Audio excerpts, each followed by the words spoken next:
Welcome to the Observe Day podcast, the show where we celebrate the days that matter.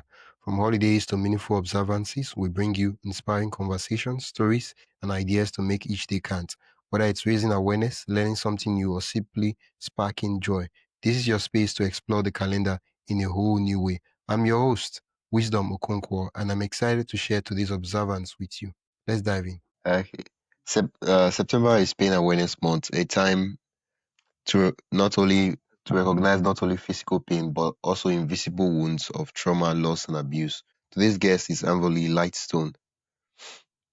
She's walked through unimaginable pain from losing her mother in a house fire at the age of 3 to enduring years of abuse after being placed for adoption. Yet her story is not one of defeat but of faith, resilience, and the beauty of scars. Avonley is the author of Strength of Scars, a raw and redemptive memoir that inspires others to rise above pain and find purpose in their brokenness. Through her story, she helps survivors of all kinds reclaim their voices and discover that scars are not signs of weakness but proof of strength. She joins us today to talk about healing, forgiveness, and how we can bring more awareness and compassion to those living with pain. Welcome, and Amberly, to the podcast. Thank you, Wisdom. It's a pleasure being here. Yeah. Whew.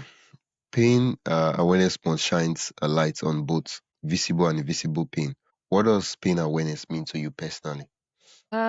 Pain means something that you endured and went through some awful hard times.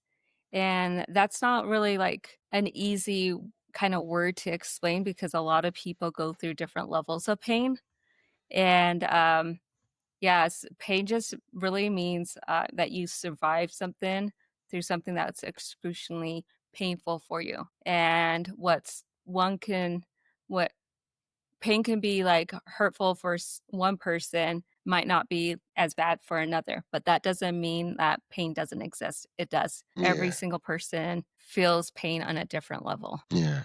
You've like when I was going through your bio, I was just speechless because I was reading your story and man, you've lived through extraordinary trauma. How did pain first shape your identity, and how did you begin to reshape it? So honestly, like when I was 3 years old, when I was like trying to save my mother from a house fire, before that point at 3 years old, everything was fine. I was happy. I felt like I was in a really good family until at that point when everything just spiraled when you in an event that you didn't foresee.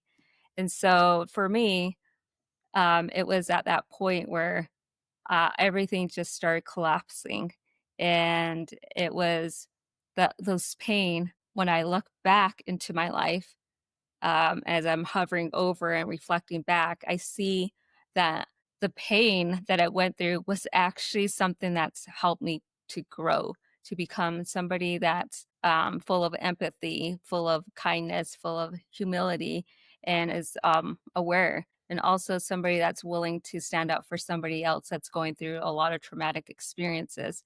And to me, that pain, if I were to go back and say, "Oh, would you wanna do it again?" Honestly, I think I would because it really does shape me to be a better, kinder human being. Whereas if I didn't have that kinda, lifestyle and everything was kind and pretty and sweet, I'm not sure which direction I would go.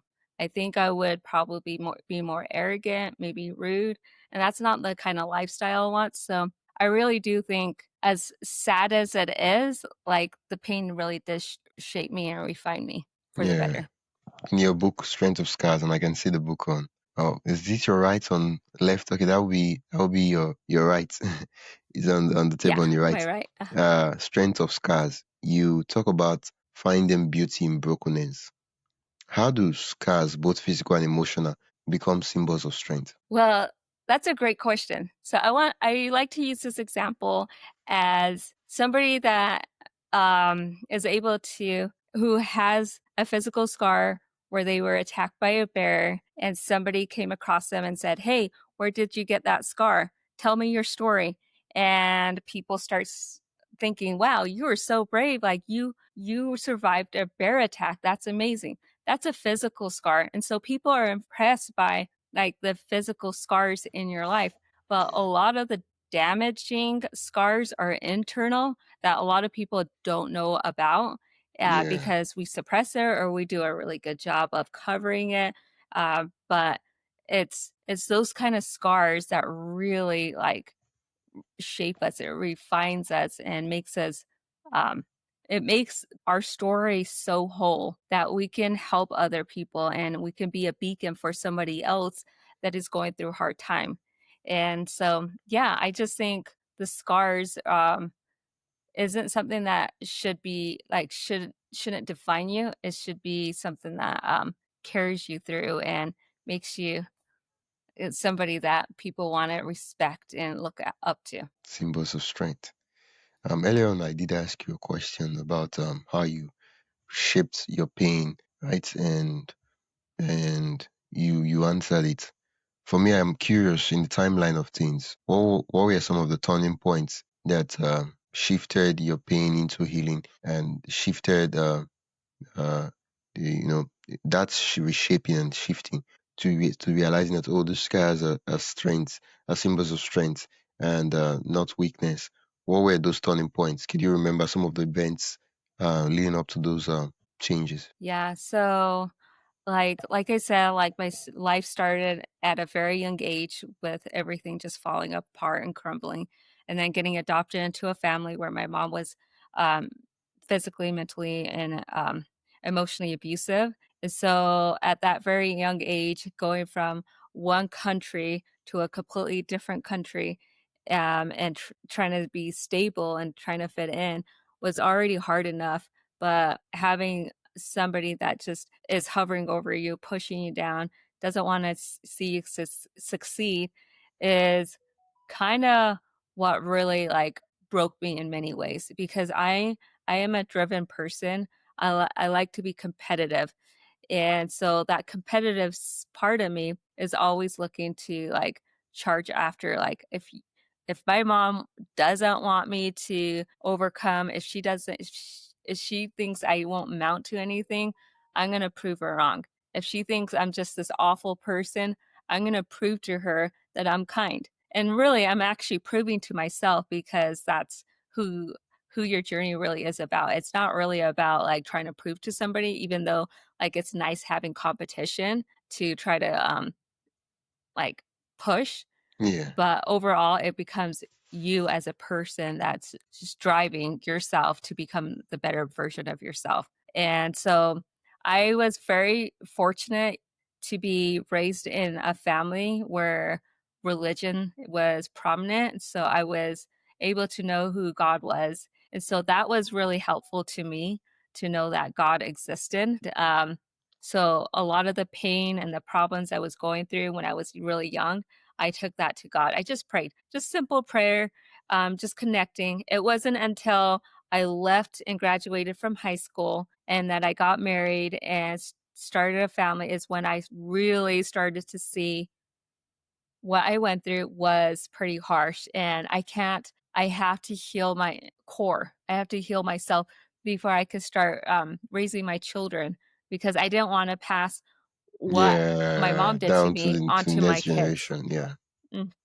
Yeah. Yeah, so I wanted to end it with me, and so I really had to go inward, and that's when I realized, like, how important it is to really, help clean yourself up inward, so then you're not carrying all this baggage throughout your life, Yeah. and through with God, like, He helps you to I went through this forgiveness process, and that is what really, really helped me to, overcome just the traumas of my life. A lot of listeners they feel trapped currently by their pain. What are some of the practical steps they can take to begin moving forward? So that's a great question. I came up with this method. It's called the EYESHAD method. And what this EYESHAD method is it's a 5-step process, a step-by-step process that helps people go from old to gold. So as the I is the acronym for identify, you have to go, like I said, inward You have to identify the wounds wherever it is, and you got to go to that space. Maybe when you were um, for me, it started at 3 years old, what happened. So I had to go all the way to that age and start doing some healing work at that point. And that person that had to heal that little child was myself. I had to step it up and play that role of a mother and just nurture that 3-year-old and letting it know that it's okay. Everything is okay. We can move forward. But I have to go in and do like a lot of self-reflection, and that's where the shedding process comes in. You're shedding all the garbage that went through with it. So S stands for survival. H stands for hope. You need hope in order to overcome any adversary. Like have a goal, like an end goal. And E stands for empowerment, knowing that you're doing this. You're doing the EYESHAD method, and that in itself is power. Like good for you. And the D, you have to discipline yourself. You're going to have to go back over and over again sometimes, because sometimes people's traumas are going to be so intense that it's going to be so hard to work through it. But having discipline and knowing that you can do it will help bring healing. And then what I call Before we dive deeper, I'd love to invite you to join the Observe Day newsletter. Every week, I send you highlights of upcoming observances, creative ways to celebrate, and behind-the-scenes extras from the shows. It's the perfect way to stay inspired and never miss a meaningful moment. Sign up today at observeday.com/join. That is observeday.com/join. Now, let's get back to the conversation. which eventually you end up going from old to gold. It's like God putting you in the refinery and cleaning the impurities off of you, so then you can be a shiny little gem. Yeah. At the very beginning, you just mentioned something really cool. It's, you had to go back and heal from the trauma so you don't end up passing it on to your kids. You also mentioned that you had to forgive. Wow, you had to forgive. In the context of healing and, you know, healing of deep wounds and ongoing pain, what's the role of forgiveness and what does it mean? Like, Okay, so honestly, forgiveness is just it's not like it's catered to every single person, like a forgiveness package. If you do it this way, this is how it works for everyone. It's going to be different and unique for each individual. But I think a lot of people mistaken forgiveness as either going to that person that caused us pain and damage and expecting them to forgive us. But that's not the case, because they're on their journey. This is something I've learned, is because I did that. I went to my mom several times, apologized, whatever, and she was just not into it. She was not wanting to apologize. She did not want to forgive. And it just came to me that, we're on this journey with God, and the forgiveness process really is between you and God. And how that looks like is how invested you are in trying to heal it yourself, um, with God and bringing that pain to Him. And then, like, working that pain by bringing this abuser to Him and saying, this is what happened. This is, you're telling God, like, take this. Like, I don't want this anymore. And yeah, then you're working through it. So, forgiveness is really it's a personal thing, and it's a beautiful thing, and really it's a key. If you could stay motivated, and if you can keep going, you have to go through, like I said, inward and do some self-reflection. And one of the biggest key is not to be in denial, because denial will always hold you back, and you will see your progress, and it might take much longer for you to see the end goal. But in order to go through like a complete forgiveness, you yeah, have to like accept the fact that things happen to you, and not be in this denial state, because that's only going to hold you back a little more. yeah. Thank you so much, Anvali. Wow, forgiveness. I feel like one of the things people misunderstand about forgiveness is that it's not about freeing the person who hurts you. It's about freeing yourself. It's a gift to Mm-hmm. yourself, not to the person, right? Because most times, the people who they've wounded us, they don't know how to apologize. Sometimes we don't even get to see them again. Are we going to say, okay, since they don't apologize, we're not going to forgive? Every time we think about them, our hearts, it's like it's bleeding blood because we're still holding them, and it's not easy.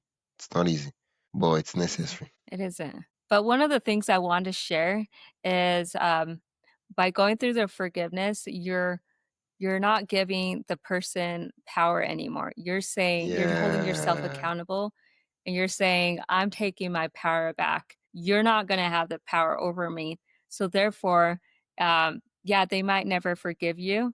That's okay. That's their journey. That they have their own like journey that they have to go through. You're not part of it. You don't need to change them. So if you want to be happy, go in that direction that's going to make you happy. Stop holding yourself back, because holding things back is going to prevent you from having happiness in the future. And we know like time is short and it goes by quickly. So um, if you want the most happiness, reflect on it like right now. yeah. I like the picture I like to think of is the warders of the prison, right? They as much as they are prisoners, as much as the prisoners too. And so if you're holding someone in over here, there's a proverb that if you're holding someone to the ground, as long as you keep holding that person to the ground, you too you're held to the ground, right? So if someone is on the ground, you lock them down on the ground. You have to let them go for you to be free. Else, as long as you keep holding them on the ground, you too you're locked down on that particular position. And I think that's what forgiveness is all about. It's about letting them go so you too can be free. Not because Hmm. you're like, oh, they I have to Yeah. lock them in. I'm like, no, I have to be free. Yeah, because it gives them a chance. It's like fighting an attacker. When someone attacks you, it's a lot like what you said. They pin you down, and if you want freedom and you want to move forward, you're going to push them off. You have to push them off to escape. And when you make that breaking point and escape, um, the abusers, they're going to fall down and Yeah, they're not going to have anybody that they're pinning down to. So what that bond that you just broke, the bondage that you just broke, you're saying, I am taking ownership, and you also need to take your own ownership of accountability for your own action. And by going through that forgiveness process, you're giving them that chance to make some self-reflection. It's not it's not about how they're doing it. It's none of your business. You take care of yourself. Um, they yeah, can handle their life, but like by breaking that, you're giving them a chance. You're helping both of you. yeah. Thank you so much for just breaking it down that way.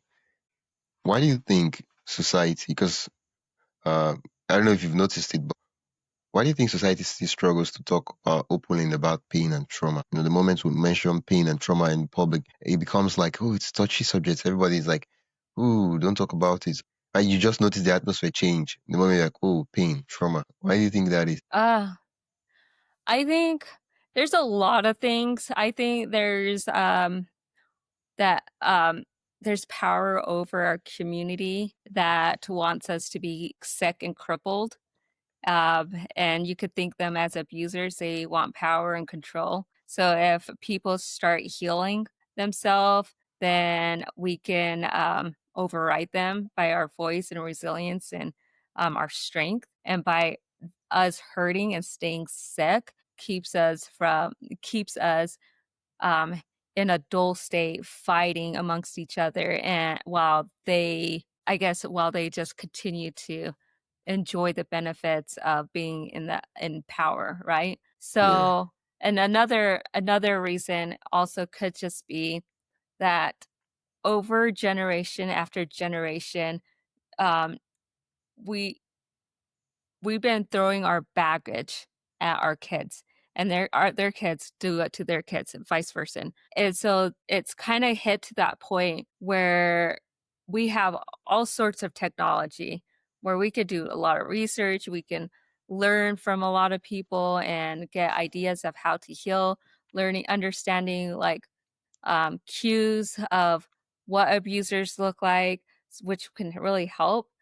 But I don't think a lot of people are quite on board with it because, this is a lot of hurt. This is a lot of pain on on the world. And Yeah. this is generational curses, generational trauma that's being put on like an individual or a family. And they're carrying it in this generation. And the ones that are breaking it are either feeling it, and it's just so hard, and they just don't wanna put that pain on somebody else, or by talking about it, they might feel like, "Oh, I'm not sure, I don't wanna feel like a victim," and so Yeah. they don't wanna share their story, but really, it's really important. There's a point where a victim becomes a victim, is when they don't fix themselves. But when somebody is saying, "Look, this is what I went through," and they're fixing themselves and they're seeking help to bring healing to themselves Yeah.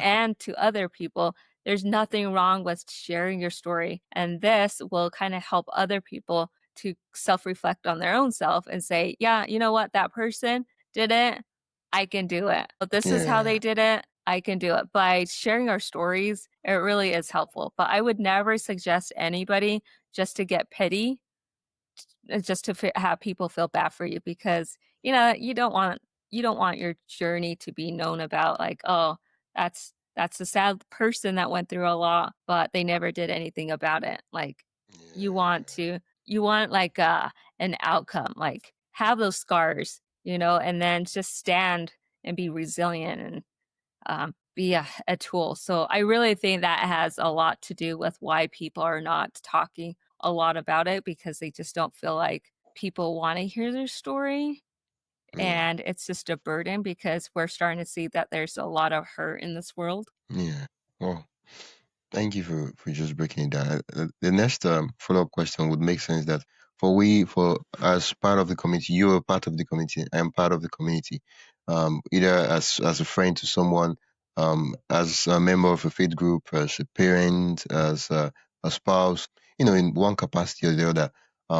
What role can we play in becoming more compassionate toward those that are carrying hidden pain, that are carrying pain that they're hiding? How can we be more compassionate and really helpful? So, one of the things that we just need to recognize is, okay, I think the best example is looking at my title of my book. It says Yeah. Strength of Scars. What is scars? Is it, like I said, scars could be something Physical. that a painful event that happened, right? Mm, yeah. And yes, it could be physical and it can be internal. Yeah.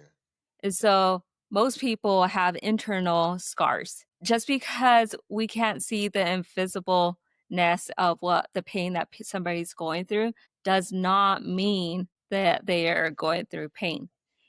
Just like Yeah. myself, I have physical and invisible scars, but I would always say the invisible scar is the most hurtful of any scars because you don't see it. And a lot of people that have internal physical invisible scars, they go through so much emotions, but they carry themselves as if there's nothing going on in their life. Like, somebody just asked me, yes, just today, how did you go through all that and still keep a smile on your face? So just that alone, you can see, if somebody random came to me, they might not think I went through a lot of traumas in my life Yeah. because of the way you carry yourself.